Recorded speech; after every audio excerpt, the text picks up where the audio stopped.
parce que ce matin, j'aimerais m'adresser à tous, mais peut-être un peu plus aux femmes. Ça vous gêne pas, messieurs? Non, mais vous allez c'est pour vous aussi, vous inquiétez pas. Voilà, donc mon message, j'ai eu du mal ce matin à me trouver un titre pour cette parole. Je crois que Jésus aime tout le monde, mais Jésus aime aussi les femmes. Ça commence, hein, mais vous inquiétez pas. Écoutez, vous allez comprendre. Vous allez comprendre. Voilà, dans la Bible, notamment à l'époque de Jésus, il y avait un contexte tout à fait particulier où Jésus était là, et bien près des femmes, était proche des femmes. Il était là proche des hommes, et on voit différents exemples, et nous allons rapidement parcourir tout cela ce matin, parce que il y a une époque qui a quand même changé au niveau culturel, au niveau de ce qui se passe, mais il y a aussi un regard par rapport à la femme que beaucoup ont, que la société de manière générale, je dirais hommes et femmes ont, et particulièrement les hommes ont. Et j'aimerais vraiment, parce que le Seigneur vous aime, mesdames, messieurs aussi, mais j'aimerais quand même regarder un petit peu comment le Seigneur fait, comment Jésus va être là à s'approcher des femmes et des hommes. Car à la croix, les femmes étaient là. Au tombeau, lorsqu'il s'est ouvert, des femmes étaient là. Lorsque Jésus a été élevé, il était là. Lorsqu'il est remonté dans la gloire, lorsqu'il y a eu le temps de la Pentecôte, elles étaient là. Alors, en général, dans les églises, on se trouve à peu près avec une proportion de femmes supérieure à celle des hommes. En général, on a à peu près du 2 tiers, 1 tiers, 2 tiers de femmes pour 1 tiers d'hommes. À Andrézieux, c'est un petit peu plus au niveau des hommes, mais voilà. En tout cas, je crois qu'il y a une sensibilité toute particulière qui est là pour recevoir quelque chose de la part du Seigneur. Le Seigneur veut vous parler et veut nous parler ce matin. Parce que Jésus a été à la fois homme et à la fois Dieu. Et en tant qu'homme, il a été à pouvoir s'approcher des uns et des autres, mais en tant que Dieu, il a été à s'approcher des uns et des autres. J'aimerais tout d'abord m'arrêter sur différents passages. Je les ai sélectionnés parce que déjà j'en prendrai 5, mais ça fait quand même pas mal malgré tout. Je vais essayer d'assez rapide, croyant que un grand nombre d'entre nous connaissons les passages que nous allons partager. Il y a des femmes dans la Bible, des femmes de la Bible qui vont nous interpeller tout particulièrement. Tout d'abord, Jésus va voir les femmes. Jésus, l'homme qui voit les femmes. Et pour ça, je prendrai ce passage dans Luc au chapitre 13, versets 10 à 17. Il s'agit de cette femme qui, il nous est dit, c'est une femme qui était courbée, qui était voûtée. Et dans ce passage, nous revenons un petit peu en arrière, à peu près 2000 ans en arrière, où il n'y avait pas cette assistance médicale, il n'y avait pas ces conditions sociales qui étaient là, comme on l'a en France. Et le moindre problème, que ce soit un problème de santé, que ce soit un problème de répudiation, que ce soit un problème d'accident, de veuvage ou autre chose, met les femmes dans la misère, tout particulièrement, encore plus que les hommes. Et c'est important de regarder les choses dans leur contexte, parce que, on voit que les femmes étaient, et elles le sont encore, plus exposées et parce que, plus fragiles lorsqu'il y a des aléas dans la vie, lorsqu'il y a des soucis dans la vie. Alors, pour prendre ce passage, pour être très, très rapide, dans Luc 13, au verset 10, il est dit que Jésus enseignait dans une des synagogues le jour du sabbat. Et voici, il y avait là une femme possédée d'un esprit qui la rendait infirme depuis 18 ans. Elle était courbée et ne pouvait pas du tout se redresser. Regardez le contexte. Il y a des hommes qui sont là, réunis. Jésus est là, enseigné dans la synagogue. Et puis, il y a aussi des femmes qui sont là. Et on peut s'imaginer que cette femme, elle dépareille. Cette femme, elle est là avec elle était voûtée, elle a été courbée. Et puis, les hommes religieux étaient là avec leurs habits, leurs beaux habits. Et puis, elle est là avec ce handicap depuis 18 ans. Jésus la voit, cette femme, comme étant sous l'emprise du diable. C'est à cause de cela qu'elle était courbée. Alors, quand on a des problèmes de santé, ce n'est pas parce que l'on est possédé, ça peut arriver, mais parfois, effectivement, il y a ces choses qui sont là. Et le Seigneur va refuser qu'elle reparte. Il la voit, il va refuser qu'elle reparte comme cela.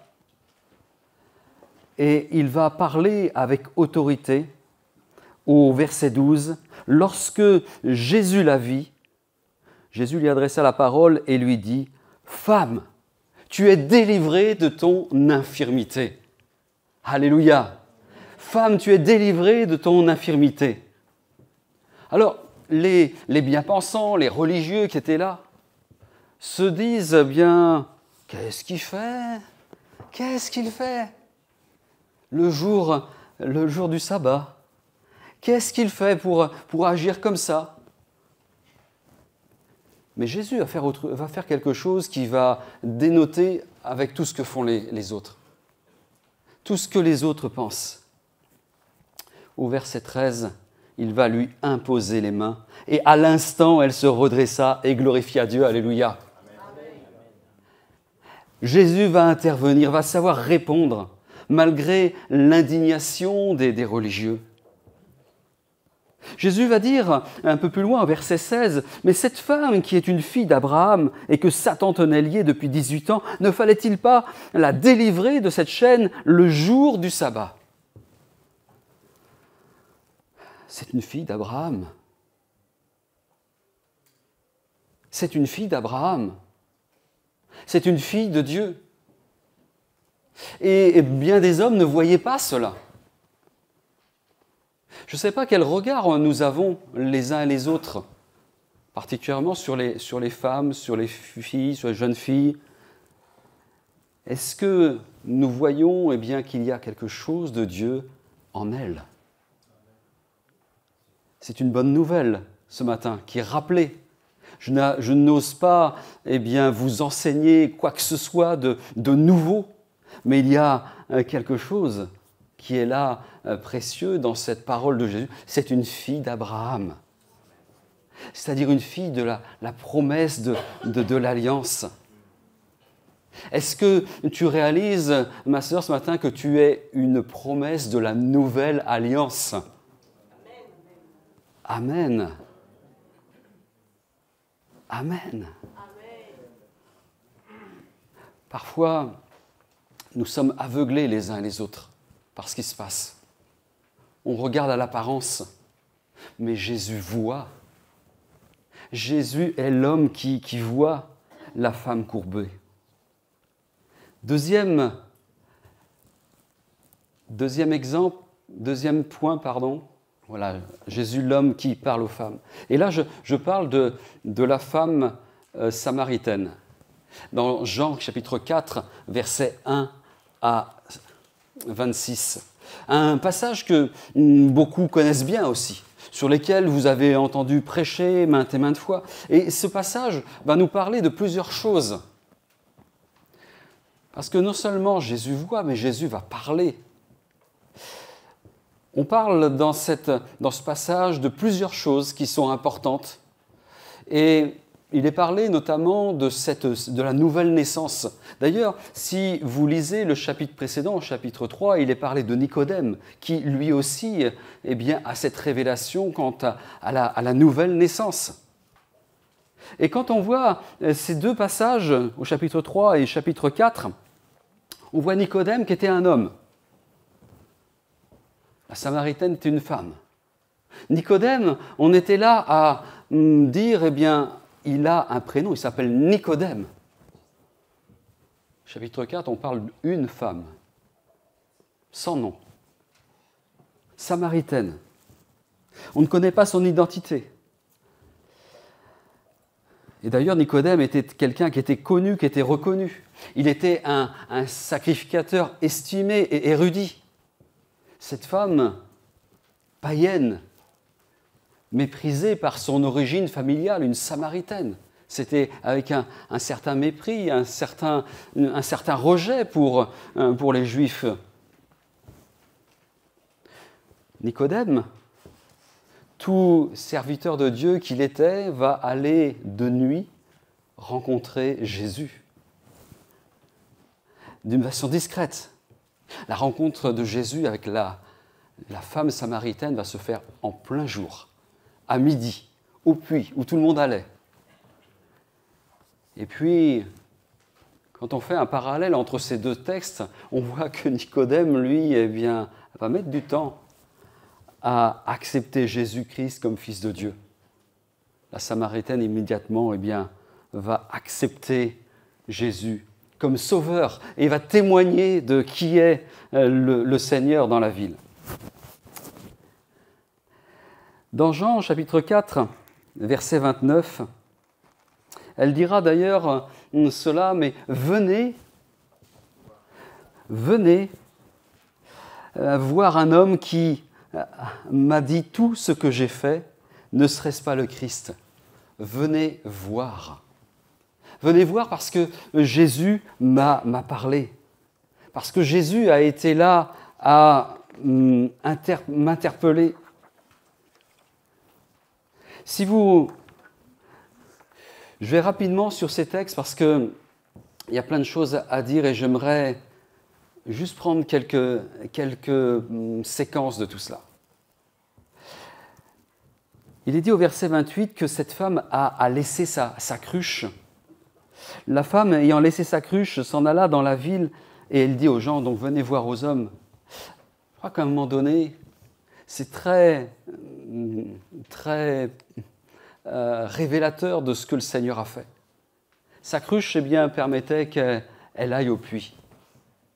Mais elle a rencontré Jésus qui lui a dit, que lui, Jésus, était celui qui donnait cette eau vive, cette eau pour l'éternité. Du coup, elle peut laisser sa cruche, elle peut aller plus loin, elle peut vivre autre chose. Jésus est la source d'eau qui jaillit jusqu'en vie éternelle. Alléluia. Jean 4, 14. C'est une révélation que Jésus fait à cette femme. Encore à une femme, le Seigneur parle à une femme et lui parle de façon tout à fait étonnante. Vous voyez, elle n'était pas quelqu'un de, on dirait une notable, quelqu'un qui était qui avait beaucoup de followers sur les réseaux sociaux. Non, elle était là au puits. Elle était samaritaine. Elle se demandait même comment est-ce qu'un homme juif puisse parler avec elle.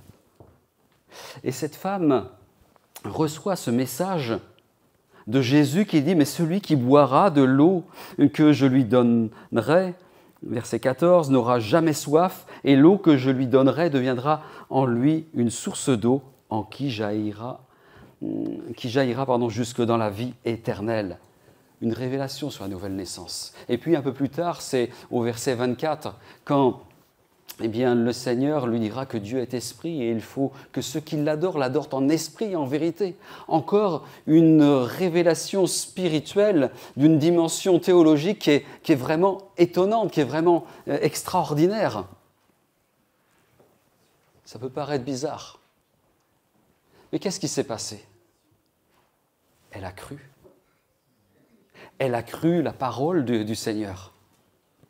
Elle a compris que celui qui était là devant elle, eh bien, pouvait lui donner des paroles de grâce, des paroles de vie.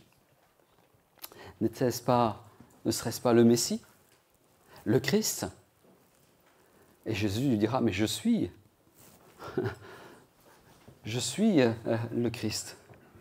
Je le suis, moi qui te parle. Alors ça fait penser à ce passage dans l'Exode, chapitre 3, où lorsqu'il y a Moïse qui se trouve devant le buisson ardent, où là, eh bien, Dieu va dire « Je suis celui qui est ». Le plus important, c'est que Jésus parle, mais Jésus également est présent. Le Seigneur est présent. Pour vous, mes sœurs, mes femmes, je veux dire, mesdames, excusez-moi. Jésus parle à des femmes peu estimées, des choses spirituelles les plus élevées. Et puis, ensuite, eh bien, nous voyons Jésus qui va pardonner les femmes. Et là, nous allons un peu plus loin dans le chapitre 8 de Jean, où c'est ce passage, souvenez-vous de cette femme prise en flagrant délit d'adultère. Curieux passage à différents niveaux. D'abord, on amène une femme prise eh bien, dans un péché d'adultère sans l'homme. L'homme, on ne sait pas où il était, voilà. Enfin, on le savait peut-être, mais on n'a pas voulu. C'est parfois plus facile de poser une chape ou poser une condamnation sur les femmes. C'est regrettable, c'est vraiment regrettable. Mais c'est pourtant parfois ce qui se passe, en tout cas c'est ce qui s'est passé là. Les scribes, les pharisiens vont arriver devant Jésus et selon la loi, eh bien, c'était la lapidation qui devait se passer. Voilà ce qu'ils disent, verset 5. « Moïse, dans la loi, nous a ordonné de lapider de telles femmes. Toi donc, que dis-tu » Il y avait eh bien, quelque chose qui était, je dirais, qui était avec un mépris, avec une, je dirais sans doute une haine envers cette femme parmi ces religieux. Mais on se rend compte que dans le plus profond des choses, il y avait quelque chose qui était assez pervers, c'est qu'en fait, ces religieux se servaient de cette femme pour défier Jésus, pour défier le Seigneur, pour voir eh bien, ce qu'il allait dire, comment est-ce qu'il allait réagir par rapport à cela. Et on se rend compte que parfois, là aussi, dans la vie, encore aujourd'hui, des femmes sont eh bien, utilisées eh bien, comme des prétextes pour arriver à certaines fins. Et que Dieu fasse grâce. Jésus va se retrouver défié et puis il va faire une chose. Vous connaissez le texte. Il s'assoit et puis sur la terre, il écrit. On ne sait pas ce qu'il écrit, mais en tout cas, ça devait être très, très intéressant.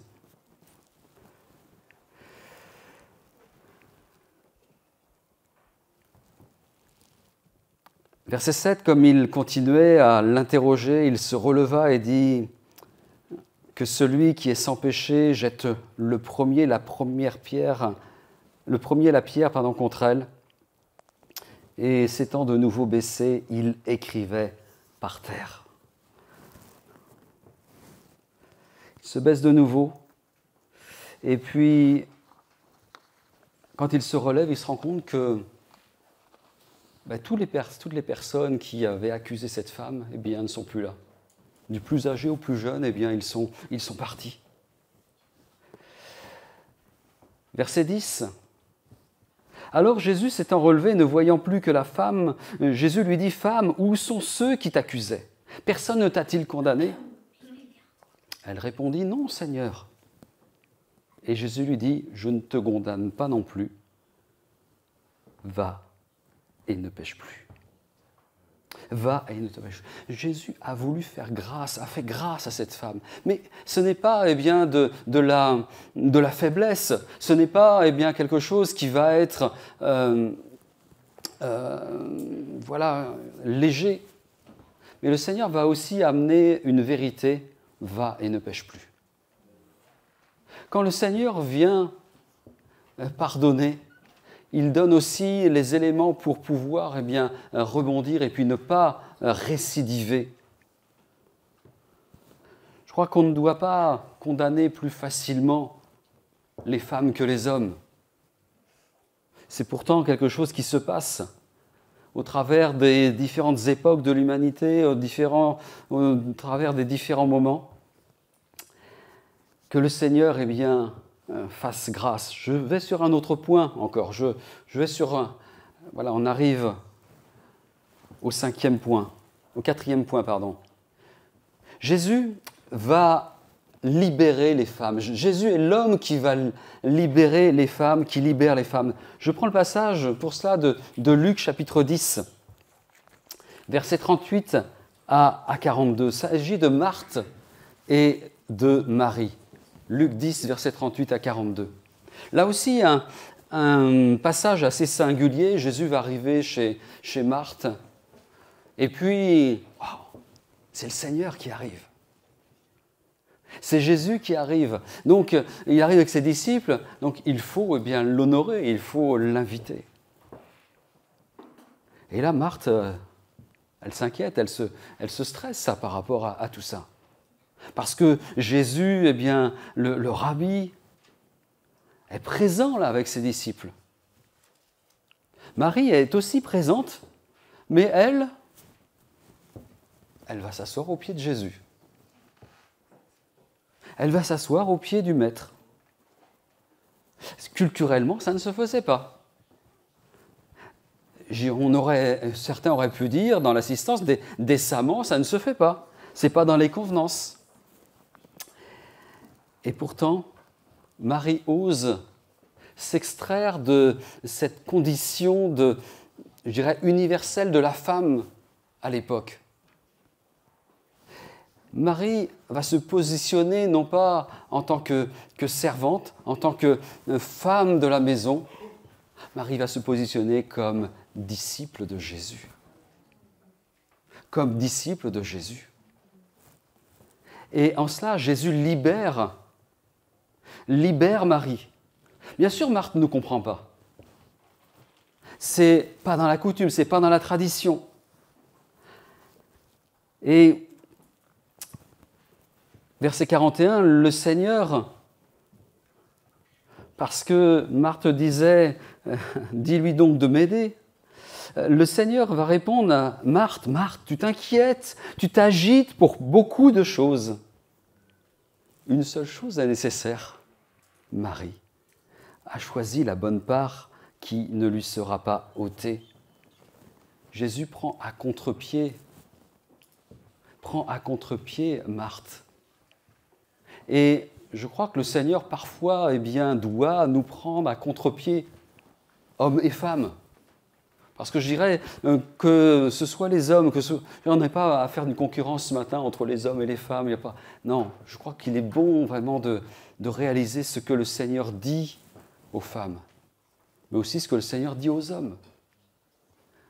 Et je suis convaincu qu'il y a aussi parfois une difficulté pour certains d'être des hommes dans la société dans laquelle nous sommes aujourd'hui. J'ai entendu certaines femmes dire « moi je n'aimerais pas être un homme aujourd'hui ». Et c'est vrai. Moi je n'aimerais pas être une femme aujourd'hui non plus, ni hier. Moi je suis content de mon genre, il n'y a pas de problème. Mais je crois qu'on a vraiment troublé on a vraiment dérivé dans, dans l'identité que l'on doit avoir en tant qu'homme et en tant que femme.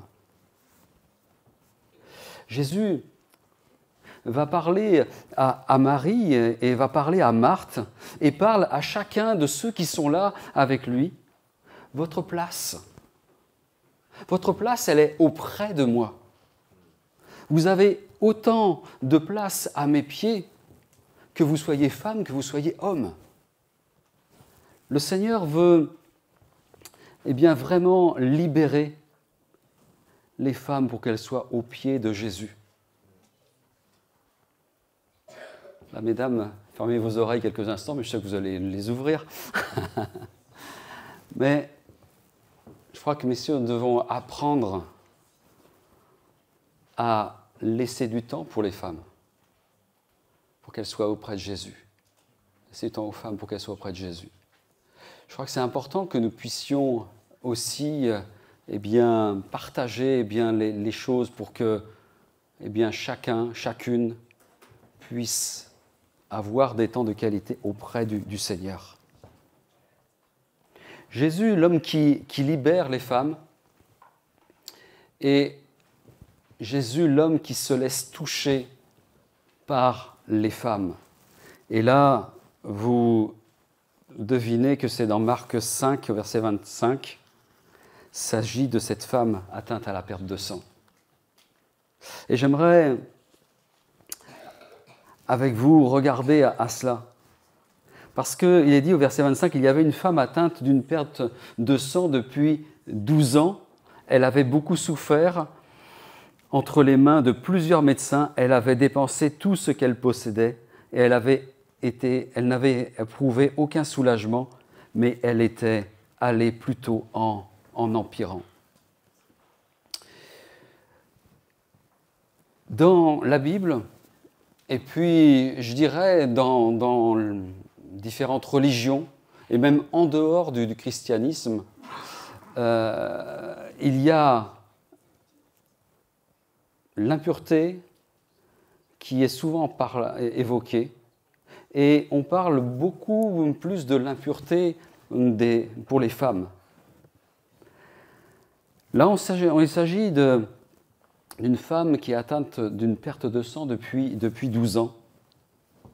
Et d'après la loi, personne ne pouvait la toucher. Personne ne pouvait s'en approcher. Et c'est quelque chose de terrible, cette perte de sang. Douloureux même parfois, et au point que le législateur aujourd'hui a réfléchi pour donner cette possibilité de congé menstruel. Il y a des choses que, en tant qu'homme, on ne comprend pas, on ne réalise pas forcément. Mais il y a quelque chose qui est là, à la fois du domaine physique, mais aussi à la fois du domaine spirituel. En tout cas, cette femme, elle était désespérée. Verset 28, elle va être au point de dire, au bout de 12 ans, « Si seulement je puis toucher le bord du vêtement de Jésus. Si seulement je puis toucher le bord de son vêtement. » Au même instant, alors verset 28, je serai guéri. Au même instant, la perte de sang s'arrêta et elle sentit que dans son corps qu'elle était guérie de son mal. Verset 30, Jésus connut aussitôt en lui-même qu'une force était sortie de lui et se retournant au milieu de la foule dit « Qui a touché mes vêtements ? Qui a touché mes vêtements ?» Et puis un peu plus loin, verset 34, Jésus va lui dire « Ma fille, ta foi t'a sauvée, va en paix et sois guérie de ton mal. » Sois guérie de ton mal. Le Seigneur est celui qui fait grâce. On regarde par rapport à ce passage, il y a des choses qui se sont passées auparavant. Jésus était là d'abord interpellé par Jairus, ce chef de la synagogue, un des chefs de la synagogue.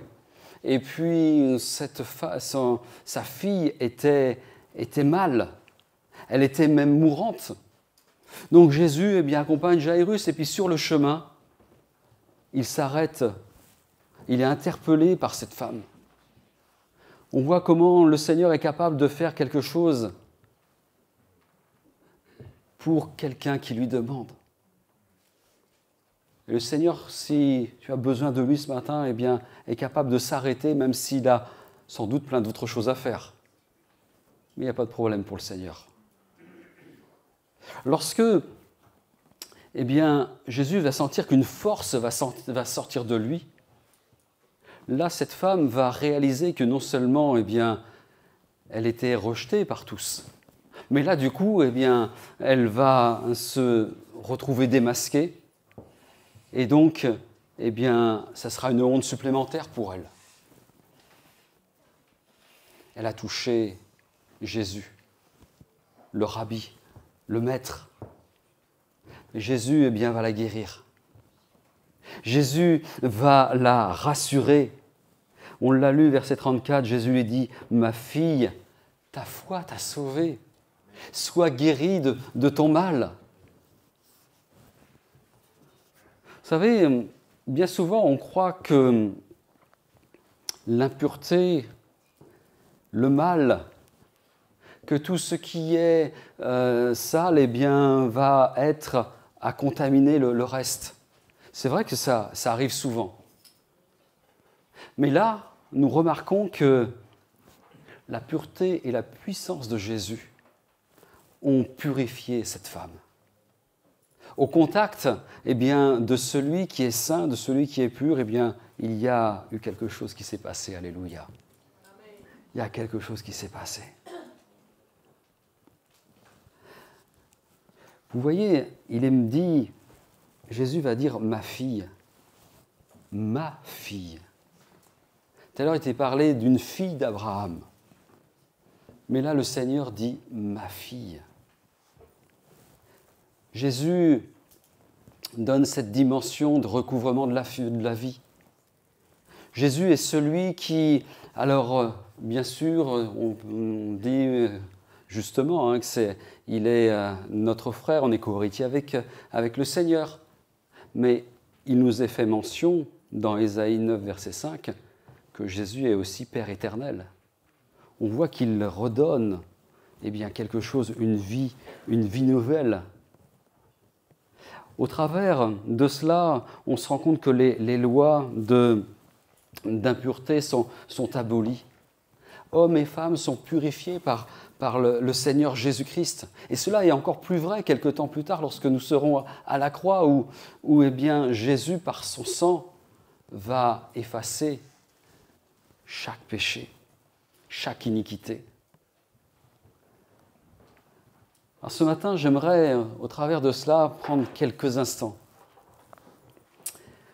pour regarder à Jésus qui fait quelque chose auprès des femmes. Jésus qui va apporter quelque chose de particulier. Alors, on n'est pas avec un féministe qui revendique quelque chose. Mais Jésus aime eh bien, les femmes. Jésus aime les hommes. Jésus aime chaque personne, quel que soit son genre. Si vous voulez eh bien, revenir au niveau groupe de louanges, s'il vous plaît. Jésus est venu pour voir les femmes. Jésus est venu pour parler aux femmes. Jésus est venu pour pardonner les femmes. Jésus est venu pour libérer les femmes, se laisser toucher par les femmes. Il vient ce matin pour te dire, chers amis IES, chères sœurs, eh bien, tu es aussi une fille d'Abraham. Tu es aussi une fille de Dieu. Il te voit. Il te voit. Il te pardonne. Il te rétablit même. Il t'envoie même pour son œuvre, pour le servir. Jésus peut apporter ce matin aux femmes tout ce dont elles ont besoin. Il sait apporter quelque chose de particulier pour chacun, quel que soit notre genre, homme, femme. Il sait apporter quelque chose pour aller plus loin. Il nous apporte cet amour même que le meilleur des maris, je sais qu'il y a des maris qui sont vraiment extraordinaires ici, et j'espère en être un, mais voilà, ça demandera à ma femme. Voilà. Mais ce n'est pas toujours vrai, hein. Mais je crois que même s'il y a un qui était meilleur que les autres parmi nous, parmi les hommes, parmi les maris, n'empêche qu'aucun ne serait là à atteindre le niveau d'amour, le niveau de grâce que Jésus apporte. Jésus encourage ce matin. Jésus, au travers de ces différents passages, ces différentes séquences que nous avons vues, veut montrer qu'il veut montrer que tu es précieuse. Tu es précieuse. Ton identité, le Seigneur l'a voulu telle qu'elle est. Jésus a de la considération pour les femmes. Dans la Bible, on parle beaucoup de récits où il y a des hommes de Dieu, où il y a des hommes qui ont fait des choses extraordinaires. Mais il y a aussi bien d'autres passages où il y a des femmes extraordinaires. Des femmes qui ont été avec des missions, avec des engagements qui ont été tout à fait particuliers.